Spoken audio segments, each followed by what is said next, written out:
மேல அலங்காரத்தட்டு என்றாலே பல போராளிகள் உருவாகிய ஒரு ஊர்தான்.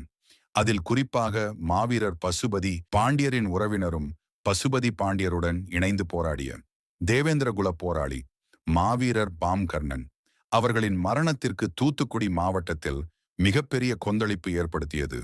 அதன் விளைவாக பல இடங்களில் மக்கள் போராட்டங்கள் நடைபெற்றன. காவல்துறையுடனான வாக்குவாத மோதலில் 1999 ஆண்டு மேலலங்காரதட்டு கிராமத்தை சேர்ந்த பலர் கைது செய்யப்படுகின்றனர். பலரின் மீது பொய் வழக்குகள் போடப்படுகிறது.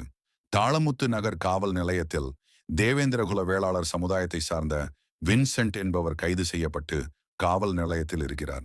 அந்த சூழ்நிலையில் மாவீரன் வின்சென்ட் மரணம் அடைகிறார். வின்சென்ட் அவரின் மரணம் என்பது எதிர்ச்சியாக நடந்ததில்லை. திட்டமிட்டே காவல்துறையினர் நடத்திய படுகொலை.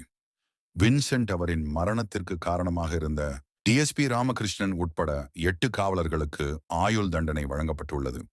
தூத்துக்குடி மாவட்ட கூடுதல் அமர்வு நீதிமன்றம் இந்த தீர்ப்பை வழங்கியுள்ளது. வின்சென்ட் மரணத்திற்கு பின்னர் நீண்ட நெடிய போராட்டத்திற்கு பின்னர் இன்று அவரின் மரணத்திற்கு காரணமான 9 அதிகாரிகளுக்கு ஆயுள் தண்டனை விதிக்கப்பட்டது. வின்சென்ட் என்பவர் ஊர் தலைவராகவும் பஞ்சாயத்து வார்டு மெம்பராகவும் இருந்தார் என்பது குறிப்பிடத்தக்கது.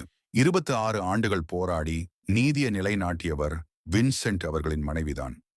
26 ஆண்டுகளாக போராடிய வின்சென்ட் அவர்களின் மனைவிக்கு இந்த நேரத்தில் ஒட்டுமொத்த சமுதாயமும் கடமைப்பட்டுள்ளது. இதுபோல முத்துமனோ என்ற இளைஞரும் சிறையில் மரணம் அடைந்துள்ளார்.